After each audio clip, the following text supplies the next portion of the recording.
Minister of Labour.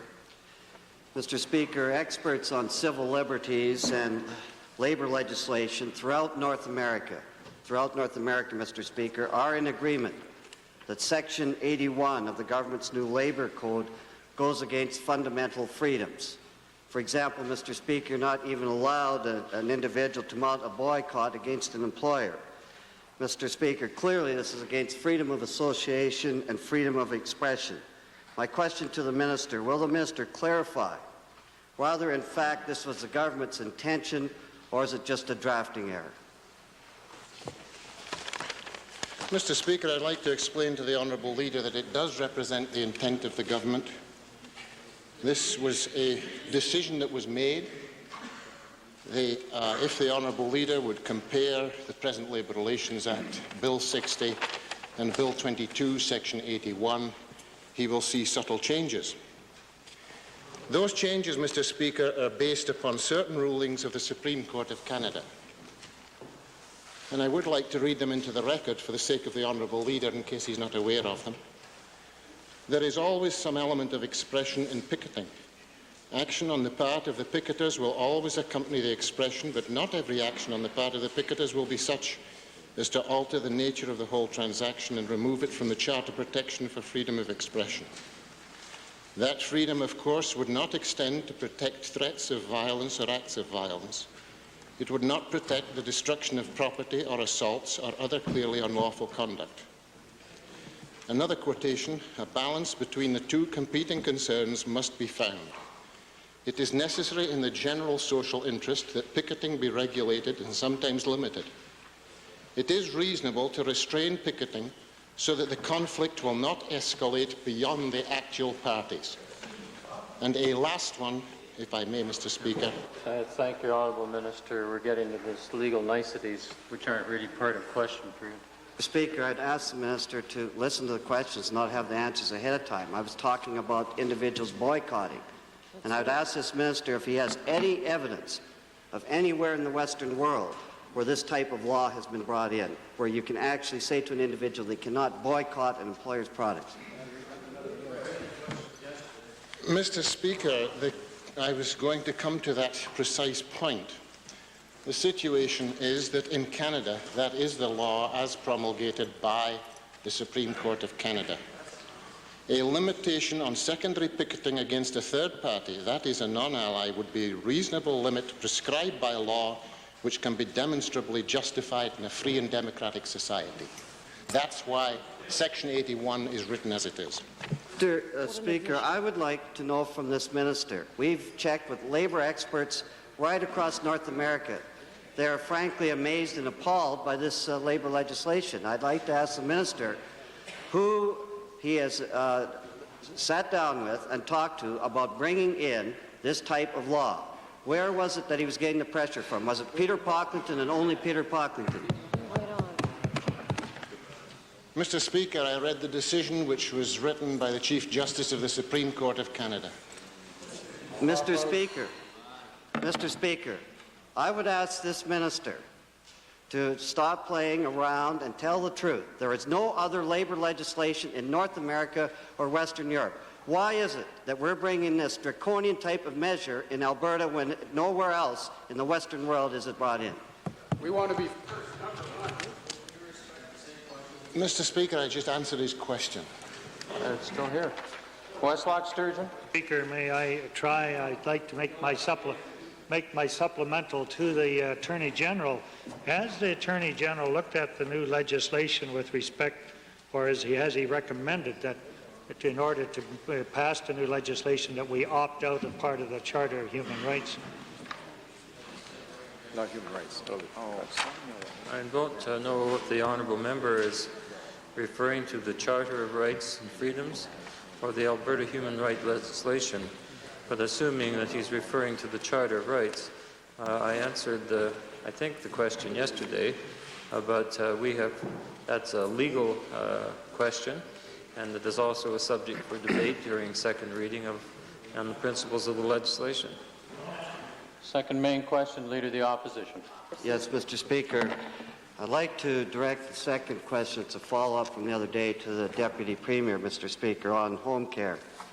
Mr. Speaker, there are 426 individuals in Edmonton and Calgary in acute care beds waiting for auxiliary beds. That wastes $59.7 million tax dollars a year.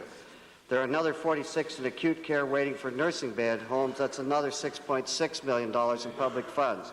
If that wasn't bad enough, there are another group of 266 rural care patients waiting for some type of long-term care.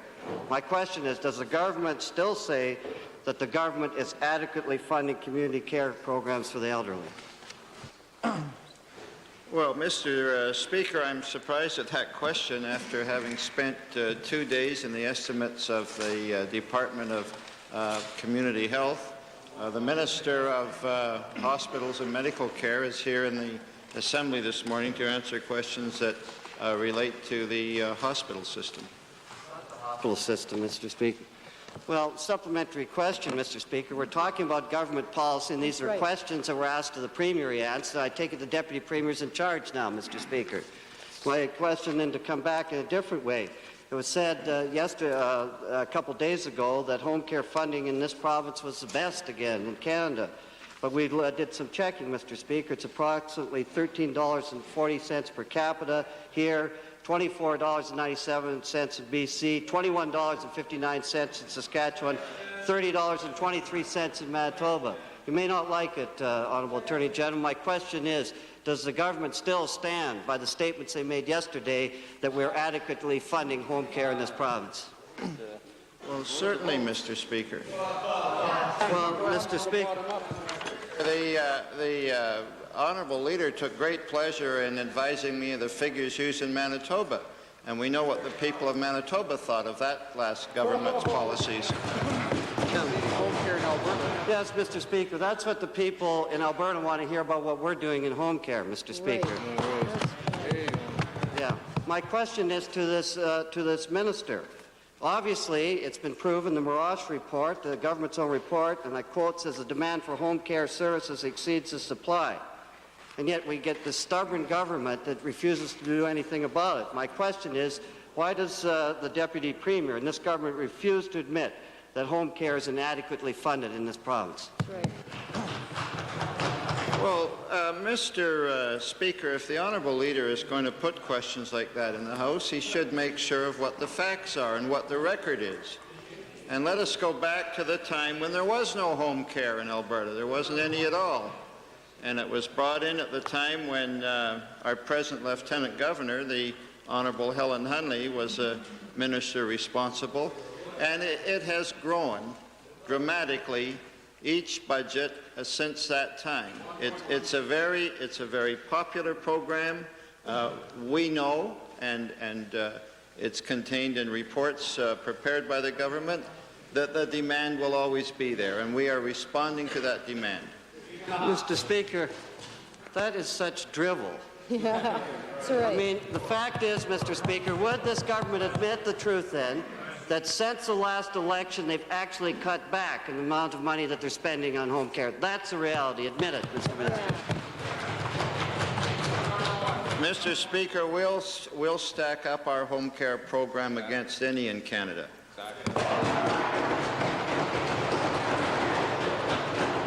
Minister of Social Services, briefly. Mr. Speaker, I just wanted to say in supplementary information that not all home care is reported under the home care program, for instance, with respect to community and occupational health. And I know there are some governments in this country that deliver everything as direct government control. In our view, there are many citizens in this province that can be funded and purchase their own home care, and it is under a different heading. And I think there's a great danger in making a complete comparison figure to figure. Supplementary, Calgary, Buffalo.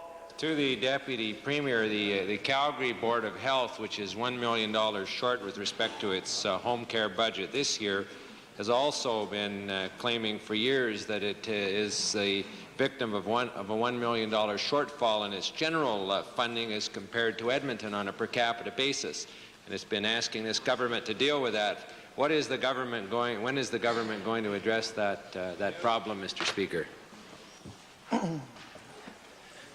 Well, Mr. Speaker, I sense that the honourable member is making a pitch for the philosophy of his brothers in the Government of Ontario. Don't ever try and contain government expenditures, just keep increasing taxes. And if that's the platform that the honourable member is putting forward, we're prepared to deal with that. But I go back to the matter of home care in Alberta. It's a superb program. It has been growing steadily. We know there is an increasing demand, and we are responding to it within the confines of the province's ability to support those important services.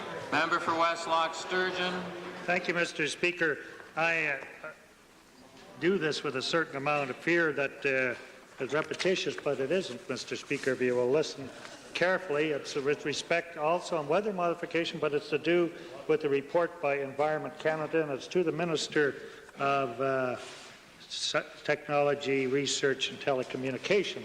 This was with respect, Mr. Speaker, to the report by Environment Canada on the Edmonton tornado, July the 31st, the recommendation number 6, Mr. Speaker, which is much shorter than what the Minister of Labour recently said. Somebody else is sitting and honking there too, I'm sorry. It's a disease. The Government of Canada and the governments of the provinces affected by severe summer weather should encourage and support research to improve early detection and prediction of severe local storms, including tornadoes. For example, recent proposals by the Alberta Research Council staff members for severe storm research deserve serious consideration. We can ill afford to lose research expertise in severe storm forecasting, radar processing. So, to the Minister then, was there any attempt to find funding from the federal government in view of this recommendation for the Alberta Research Council's expertise in this weather modification program? With regard to storm forecasts.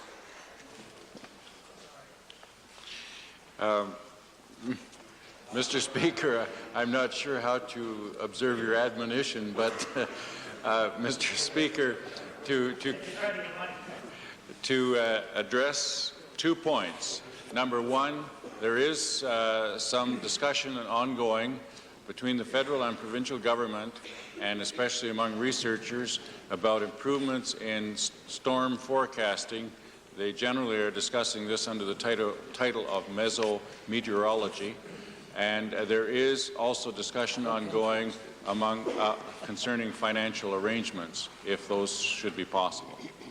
Mr. Speaker, supplemental to the Minister, was the Minister not aware that since the radar and machinery used to track violent summer storms have been shut down by his refusal to fund the department, was he not made aware that it would jeopardize Environment Canada's ability to forecast things like the tornado that hit Edmonton last summer? Mr. Speaker, there is quite a variety of radar equipment, and in fact, I believe that some of the coordination that's now being examined would see a better use of the existing, potentially better use of the existing capability.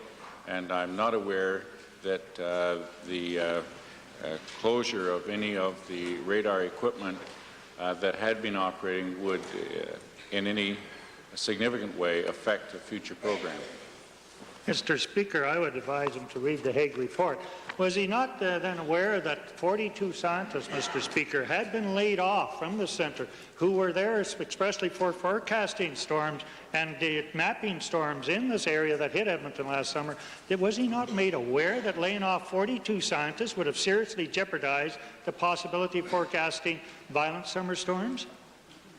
Mr. Speaker, I want to make it very clear that the purpose of the meteorology staff or expert research staff connected with weather patterns was primarily directed to weather modification, and that had relatively little to do in the Edmonton area and forecast, and I think nothing to do virtually with forecasting in the Edmonton area. It did, and they were concentrating on the area in the Red Deer region having to do with hail suppression and manufacture of artificial rain.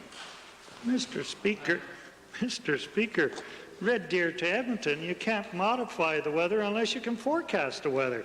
Maybe the last question then, Mr. Speaker, should go to the Deputy Premier. Would the Deputy Premier view the fact now of our water shortages, the fact that there are summer storms that we're not able to get warning for, and the fact that we cut down a great deal of export of expertise that we were selling here? Will he not now reconsider the whole process of funding for weather modification? This Deputy Premier. Repetitious of the last 4 to 5 days, and Chair can supply references once more. Chair recognizes supplementaries. Main question, Leader of the Representative Caucus. Thank you very much. Honourable Member for West Loch Sturgeon, duly noted. Mr. Speaker, my question is to the Minister of Energy that has been neglected somewhat in question period. The natural gas consumers in Ontario are in the process of banding together to force Alberta to cut natural gas prices. The Association of Municipalities has formed a natural gas buying consortium called GASAMO, G-A-S-A-M-O. Could the Minister indicate the status of that consortium and the potential effect that it may have on the sales of natural gas from Alberta?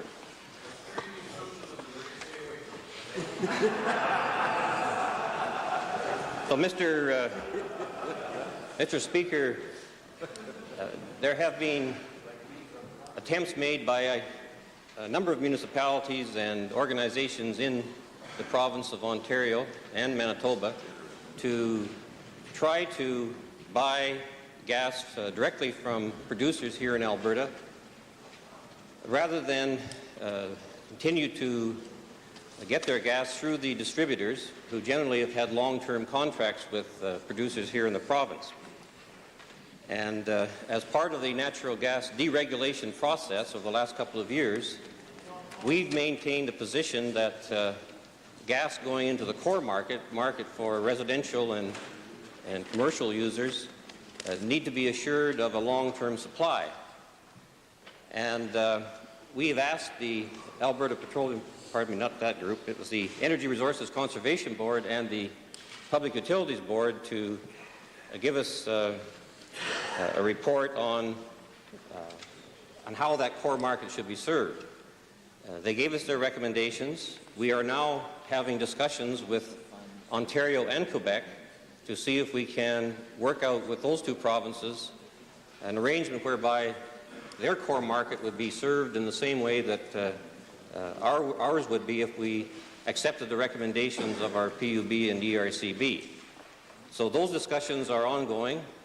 We've had very cooperative reaction from the provinces of Ontario and Quebec, and I will be meeting with both ministers very shortly to see if we can resolve the matter. Mr. Speaker, supplementary to the Minister, could the Minister indicate the work that's going on with the province of Saskatchewan in terms of agreements with Ontario and Quebec? Are they cooperating with Alberta and giving support to the Alberta position? Mr. Speaker, Saskatchewan, their share of the market is relatively small into the provinces of Ontario and Quebec, and they have indicated in the past that they agree with the concept of the core market, but at the same time they didn't want to hold back some of their producers who weren't getting sales from getting some direct sales into Ontario. So Saskatchewan have not been as cooperative as we would like to see them on this matter, and that is why some of those municipalities in Ontario are trying to arrange these sales. However, if we can reach an agreement with the Government of Ontario with respect to a policy on how the core market can be served in that province, in the same way that would be served in this province, then we wouldn't need to worry about what the other provinces such as Saskatchewan might do. Mr. Speaker, supplementary to the Minister, failing an agreement with Ontario or Quebec has the Minister a follow-up strategy, such as referring the matter to federal government legislation, the combines legislation, which would indicate that there's a combine formed here that affects very significantly the economy of Alberta. Well, Mr. Speaker, all indications at this point are that we would be able to reach some kind of an agreement with both provinces. Officials have been meeting over the last month or two, and as I say, I'll be meeting with both ministers shortly and expect that we'll be able to reach some kind of agreement. Alberta, being the or any province that owns its resources, has control over its resources, and we have a gas removal permit process that is in place, and we don't want to use it in an uncooperative way, so I won't speculate on how it could be used. However, we do expect that there would be an agreement, and we have seen in Manitoba, for example, actions on the part of that government to try to get around long-term contracts and to try to take over a utility in that province. They were spurned by the National Energy Board in trying to get out of the contract, recently appealed that case to the federal courts, and lost the case there. And I point that out as an effort by a province to get around the process of cooperatively working together with the producing province. And I think that, as I said earlier, that the reaction we're getting from those two provinces is the best we've ever had, in my memory, on gas and oil matters from those two provinces. Supplementary, Littlebow. Calgary Buffalo, followed by Calgary Forest Lawn. So I'm wondering whether the minister could give us a report as to whether any institutions in Alberta, such as the universities or hospitals, are proceeding to arrange long-term natural gas supply contracts pursuant to their right to do so under the recent ERCB report, Mr. Speaker.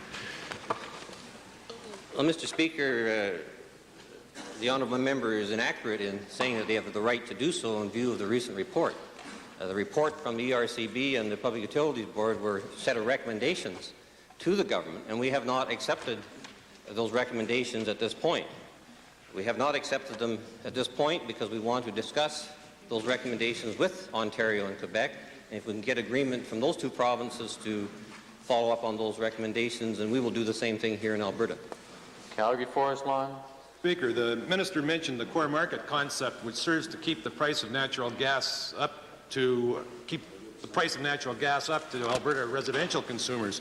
Would the minister make an attempt to justify why Albertans must pay up to 80 cents more per gigajoule for natural gas for the commodity portion of their natural gas bill than some American buyers, even residential buyers in the United States? Well, Mr. Speaker, the only difference between the comments from the honourable member in this legislative assembly and those in Ontario, simply the province, with a preoccupation to try to have the producers in this province carry the burden of long-term supplies for consumers in this country, whether it be Alberta or elsewhere. Alberta consumers have been protected, unlike any other consumers in any part of this country, for many years through the Natural Gas Price Protection Program. And Alberta consumers will continue to get the lowest price gas of anywhere in the country. Member for Stettler, followed by Edmonton Centre, Edmonton Meadowlark. On a different matter here, Mr. Speaker, my questions are also to the Minister of Energy. I understand that next week in Vienna that the OPEC group of countries is holding meetings and that they have invited some non-OPEC participants. I would like to ask the Minister of Energy if Alberta has been invited to participate in those meetings. Mr. Speaker, the pricing committee of OPEC, which consists of the countries of Saudi Arabia, Indonesia, Venezuela, Nigeria, and Algeria, are having a meeting on April 26th with a number of non-OPEC countries for the purpose of seeing how they might be able to stabilize prices.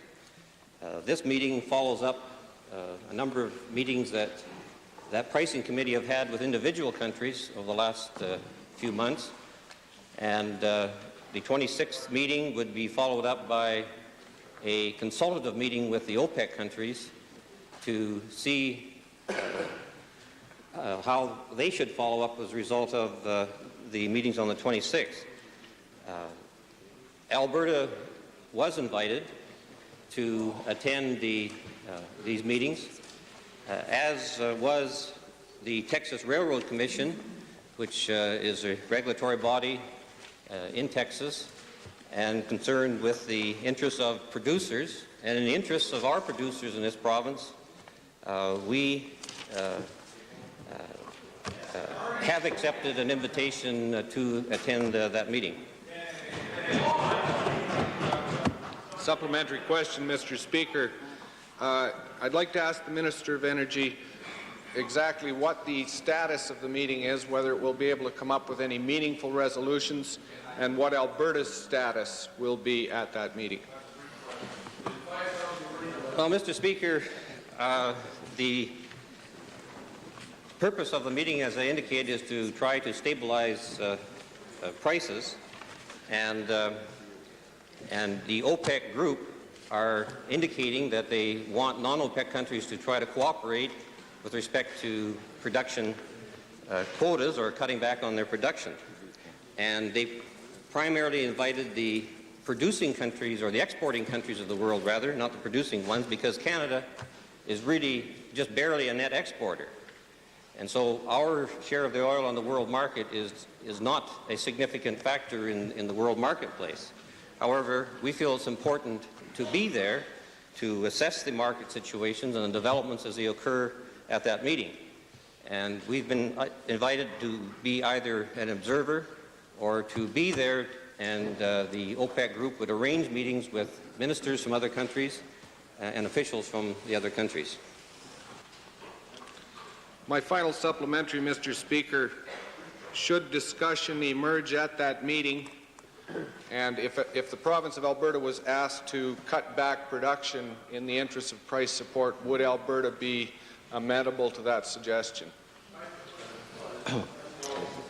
Well, Mr. Speaker, our purpose in being there is to assess the situation, and that's why we have sent the chairman of our Alberta Petroleum Marketing Commission, Mr. Dale Lucas, along with Joel Thompson from my office. And the purpose of them being there is to observe, as I indicated, the proceedings. If they decide that as a group there would be some production cutbacks, we would have to assess that at the time. However, we have been cutting back on our production in the last number of years with respect to the fact that we've had shut-in oil in this province. The pipeline capacity has been such that Alberta producers haven't been able to sell all the oil that they've been producing. But we want to assess the market situation and see what follow-up would be necessary after those meetings. Calgary Forest Lawn, followed by Westlock Sturgeon. Mr. Speaker, to the Minister of Energy, what action does the Minister plan to take to ensure that we have the price stability that's essential for major projects such as the Husky oil upgrader than to be constantly subjected to the vagaries of OPEC decisions? Well, Mr. Speaker, how do you answer a question like that? I presume by the honourable member from the leader or from the NDP party that they would want to try to be outside the world market situation somehow or other by imposing prices for Canadian oil that's produced. And I know the oil industry and others would think the idea is absurd. Mr. Speaker, supplementary to the Minister and adding on to the honourable member from Stettler, if indeed, not if, let's take that one out, I'm sorry. With respect to cutting back production in Alberta, would that not, or has the Minister looked at how that fits into the proposed free trade agreement with the U.S.? Well, Mr. Speaker, both questions were hypothetical in that we don't know what the result of that meeting is going to be. And as I said earlier, we are there to get an assessment of what's happening. Once we find out what happens, we will then decide on what we would do. Member for Edmonton Centre, followed by Edmonton Meadowlark, Bow Valley, Calgary Mountain View. Mr. Speaker, according to a noted geriatrician here in Edmonton that I've recently had conversations with, not only do many elderly patients who are referred to his office come in over-medicated, but he also feels that many patients in nursing homes are given increasing doses of laxatives instead of high-fiber food, and mood-altering drugs propped up in front of the TV instead of hiring better recreational and rehabilitation staff. Has the Minister of Hospitals and Medical Care himself been alerted to the problems of overuse and misuse of drugs for the elderly? And if so, what steps is he taking to alleviate this very sad situation? Mr. Speaker, certainly I, as Minister of Hospitals and Medical Care, do have concerns about the accusations that are made from time to time about over-medication, overuse of drugs by certain practitioners with respect to treating elderly people. The College of Physicians and Surgeons as well has expressed concern and does offer guidelines from time to time.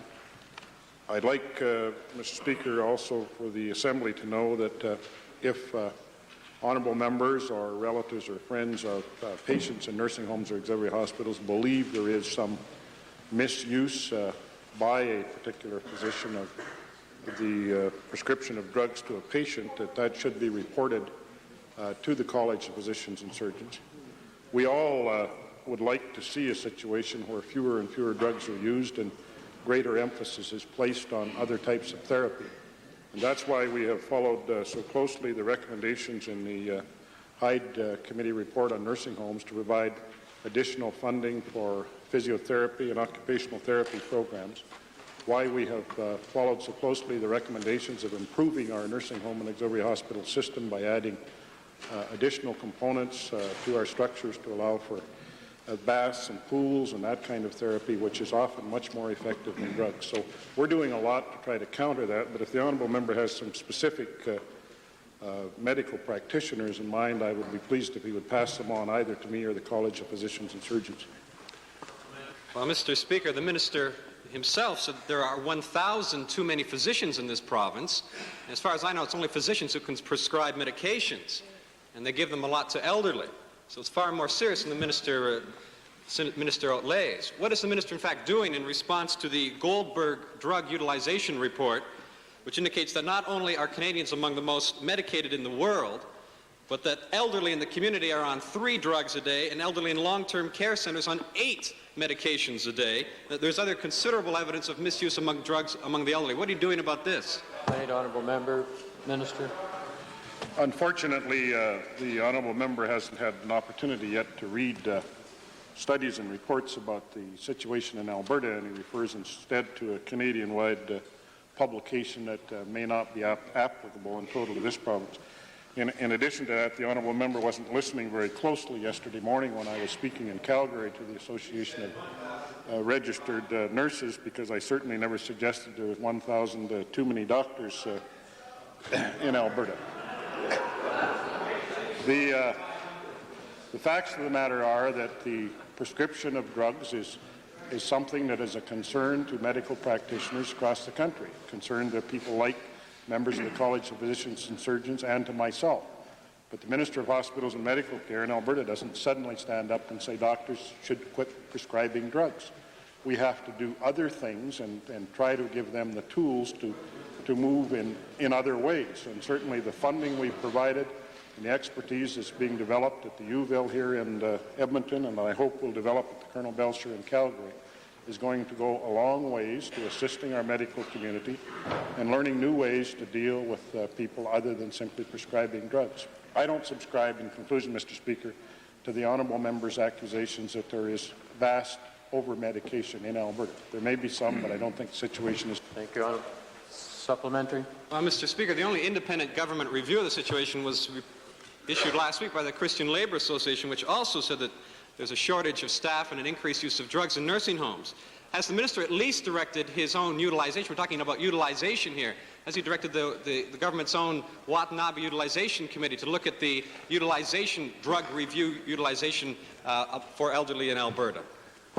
The Utilization Committee, which is being chaired by Dr. Watanabe, the Dean of the Faculty of Medicine at Calgary, is looking into that and a number of other areas as well to try to reduce utilization in various areas of medical care.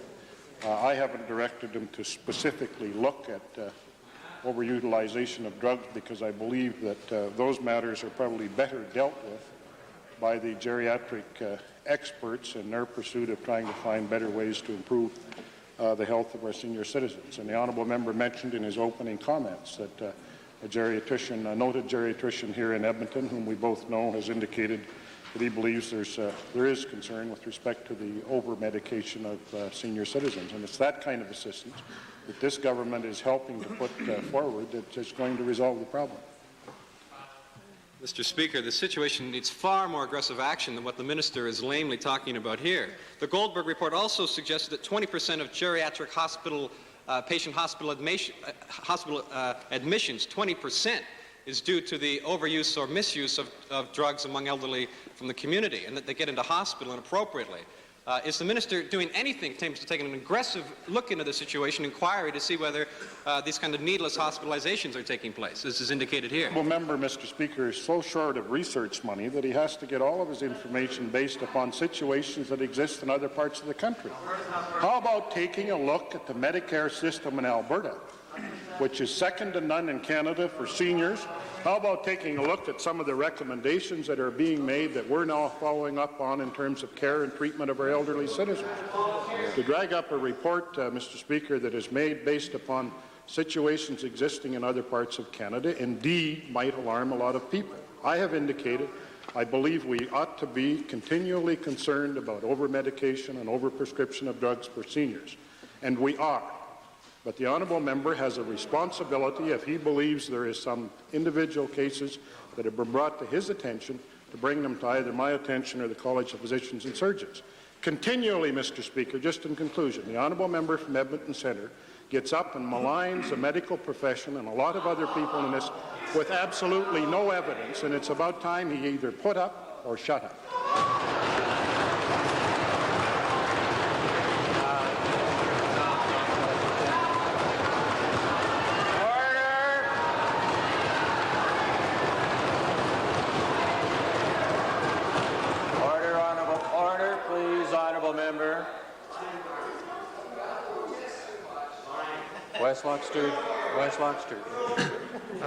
Mr. Speaker, in spite of the fuming of the volcano over there, the point is there's a litany of complaints, Mr. Speaker, with respect to nursing homes, and it's rather hard to blow the whistle on the family doctor or the family nursing home. Will he not now consider putting an independent advocate for senior citizens' homes? Why will he not consider putting that in now? Well, first of all, Mr. Speaker, I do not have the ministerial responsibility for senior citizens' homes. That rests with the Honourable Solicitor General. The honourable member is talking about nursing homes or auxiliary hospitals. Nursing home and auxiliary hospital patients have always had an opportunity to make whatever concerns they need to be made known directly to the nursing home operator. If that isn't effective, then they have an opportunity to make them known directly to me, which many of them do, and we have an independent committee called the Health Facilities Review Committee, chaired by the honourable member for Cyprus, who visits unannounced nursing homes and auxiliary hospitals to make certain that any problems associated with the care of our seniors in those homes are dealt with. Oftentimes, that committee makes its visit on the basis of an individual request from a citizen or a relative of a citizen that's in one of those homes that writes directly to me. And there is that full opportunity that's been put in place by legislation passed in this legislature called the Health Facilities Review Committee Act, and the report was just tabled 3 weeks ago. Edmonton Meadowlark. Thank you, Mr. Speaker. Mr. Speaker, this government is unclear about its economic development priorities.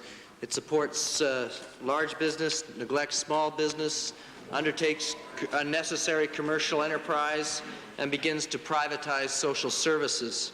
Now, Albertans are faced with the specter of government utilizing social policy as an instrument of economic development. Will the Minister of Social Services admit that the social policy paper, Caring and Responsibility, will in fact lead inevitably to the privatization of a broad range of social services? Mr. Speaker, I think that the paper under discussion allows Albertans to comment on a whole host of social services in a very broad way. It is not just the Department of Social Services, and can make their views known. I think also the paper gives us an opportunity to measure our programs presently in place and those that might be contemplated in the future against a set of principles that all of us can agree on. So the answer is yes. To the Minister of Economic Development and Trade, will the Minister please comment then on how there is some clear indication that his government is now turning to social service delivery as a means of stimulating the private sector and of developing the economy?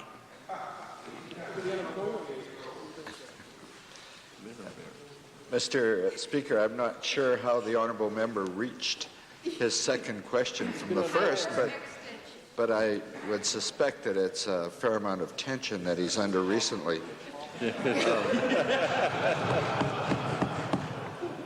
Mr. Speaker, in the initial question, the honourable member was grossly in error with respect to the government's view and support of small business.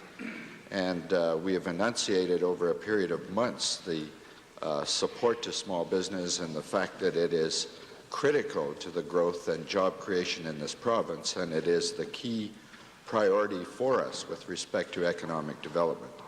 Should opportunities present themselves for small businessmen, whom the honourable member and I both agree are so important to the economy of Alberta, to participate in providing services to citizens that are of a social nature, we would certainly encourage it.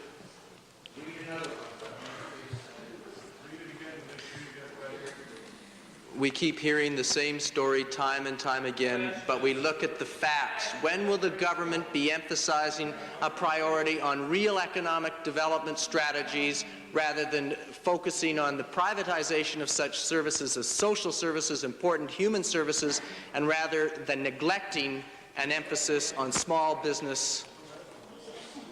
Mr. Speaker, I think it's clear to all of us that you cannot separate economic activity from social obligations and social programs. They're closely linked because the capacity of the citizens of Alberta, either through their government or otherwise, to provide programs to the citizens are directly linked to the level of economic activity and growth in the economy. And we're well aware of that, and that was a clear comment in the paper that was recently released. Is the minister therefore saying that it is his government's intention to pursue social service delivery in the private sector in some sense of achieving cost efficiency, regardless of what the risk is in terms of effectively delivering important human services?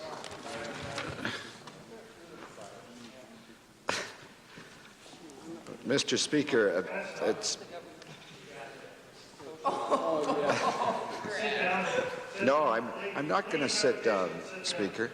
I had already indicated that we believe that there are opportunities for individuals who are in business for themselves and are in business for profit, for those individuals to provide services to citizens. There are many professionals who do it now, so that there is no reason why companies cannot, in certain instances, provide service. But there is not the intention of the government to sacrifice quality of service in favor of profit.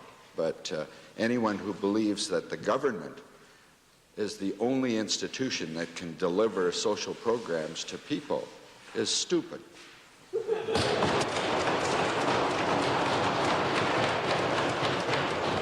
Leader of the Opposition. Mr. Speaker, to come back, because there is a great deal of confusion, to the Deputy Premier who released the paper, would the Deputy Premier list then the services now covered by government that they're looking at privatizing so we can take a look at it? Yeah, right. Well, Mr. Speaker, I don't quite know why the honourable leader would raise that question, because the policy statement is very straightforward. It is a statement of government policy. It indicates that we believe as a government that people have a responsibility to look after themselves and also have a responsibility to those who have the misfortune for not being able to look after themselves. That's very clear, and I don't know how out of a statement like that he could say that this is going to lead to the privatization of government services.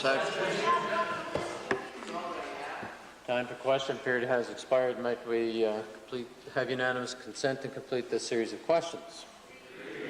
Opposed? Any additional supplementaries? No additional.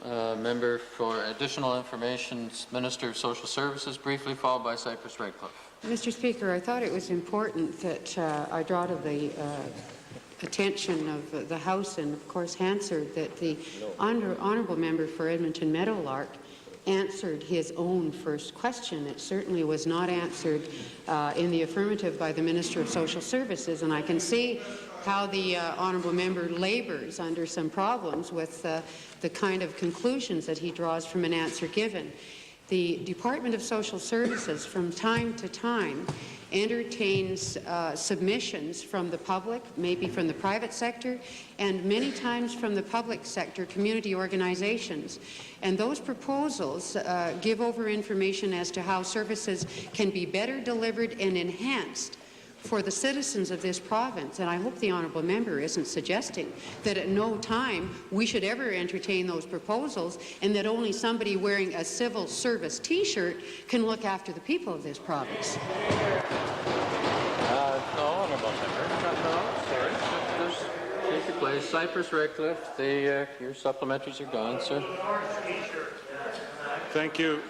Thank you, Mr. Speaker. To the Minister, in the outline of groups associated with some privatization of the Department of Social Services and Social Services, I wonder if the Minister can inform the Assembly how many small businesses and how many jobs are created through the privatization of that department. Mr. Speaker, it would be difficult for me at this point to quantify the number of businesses that are now involved with social services that were not previously there a few years ago. From my information, it would be my judgment that overwhelming percent of any service changes are now being done by community organizations, and other than professionals who are hired by our department to do assessments and treatment of people, there are very few businesses involved in social services delivery. Thank you. Chair understands that two members may wish to raise purported points of order. Thank you, Speaker. It's with regard, I believe, to your ruling. It didn't matter that much because I don't think he knew the answer. I don't think he knew the answer anyhow. But Mr. Speaker, it was with respect. The point of order was with. I'm sorry. Okay, it's with respect to the fact that you ruled that questions on weather modification was repetitious. What I wanted to make, Mr. Speaker, the point is that I agree it's a modern science, and we're used to asking questions, but we would never think of one question on energy should stop the whole session, or a question on welfare should stop the whole session, or a question on telephone should stop the whole session. Weather modification, Mr. Speaker, is nothing more, as in energy is a very good comparison, is nothing more than a broad generic term today to cover astrophysics, oceanographers, meteorologists, very many features indeed. And the Alberta Research Council had a department, as they do in energy and as they do in coal, on meteorology, they used to call it. So weather modification, and today the questions I asked him were with reference in weather modification to the warning system that we have in place for violent summer storms for populated areas such as Edmonton, and had nothing to do with the rain-making capacity or the hail suppression or the snowpack. These are all different elements of the same science that's called weather modification. And, Mr. Speaker, I know in the early stages it may be almost a Pavlovian reaction to hear the word weather modification, immediately think of the black box in the early days of rainmaking of the West. But it's the science for modifying weather has progressed as far in the last 100 years as the science of looking for oil and water has, Mr. Speaker, which used to also be considered a witch box also. And so today's question I don't think overlapped in any way at all any earlier questions on a very broad science indeed. Thank you. And the citation from standing orders or Beauchesne is? Sure, I searched Beauchesne, Mr. Speaker, thoroughly, and I couldn't find the word weather modification there anywhere. I mean, this is right. The chair is still not prepared to modify its position, whether or not the member for Westlock Sturgeon cares. The chair would point out with due respect to the member for Westlock Sturgeon that the line of questioning today did indeed for the major question, and the first two supplementaries deal with the matter of radar detection of storms, citing the example of the tornado. However, in the final supplementary, the member then forgot the carefully crafted atmosphere of his whole, the atmospheric conditions of his whole line of questioning, and then threw in the weather modification question again, which the chair believes is for the fourth time in recent history.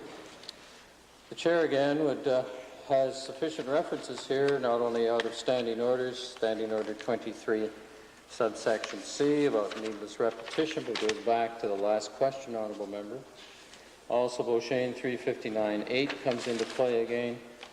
Also, with regard to Erskine May, pages 342, questions already answered or to which an answer has been refused. Questions are not in order which renew or repeat in substance questions already answered, or to which an answer has been refused, or which fall within a class of question which a minister has refused to answer.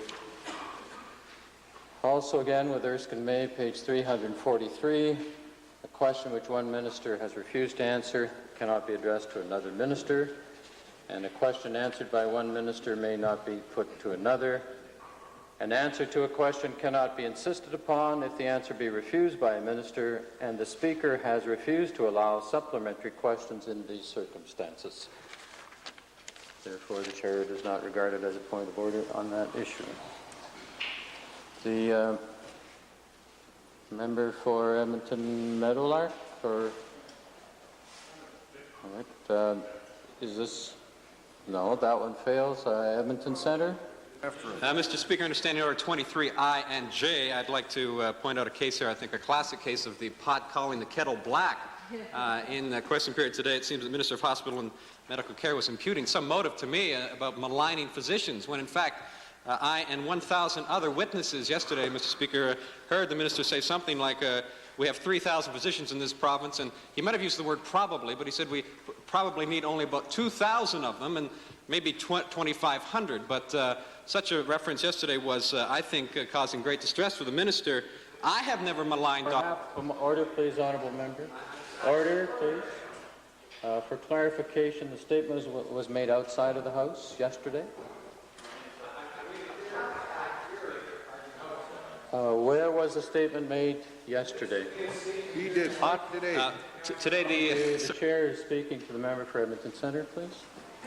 So that the Minister, in saying that I stand up in this House and malign doctors, as he did in question period today, I find to be completely unsubstantiated, avowing a certain motive to me, which I think he's probably closer to his own heart. I have never maligned physicians. I was asking today about a utilization review of the use of drugs and medications, and that there be a separate independent government inquiry into this matter. I feel the physicians and the nurses of this province are struggling hard with changing circumstances to meet the needs of Albertans, and it's unfortunate that few of them are any longer friends of this minister. But I'd ask that these remarks be withdrawn under Standing Order 23I and J. Thank you, Mr. Speaker. Mr. Speaker, on the honourable member's point of order, the remarks the honourable member is referring to were ones made by myself yesterday morning in Calgary on a panel before the Association of Registered Nurses annual convention. I was on a panel with the president of the Alberta Medical Association, a noted nurse from Ontario, and the president of the Consumers Association of Canada. It was a very good panel. We had a very good discussion. And the honourable member's comments do not represent in any way the attitude that I brought to that meeting, and the honourable member should confine his remarks about my remarks to what happens at this assembly, as I did this morning. And the only thing I want to repeat is that the honourable member, when he decides to malign people in this assembly that are not here to protect themselves, ought to either put up or shut up.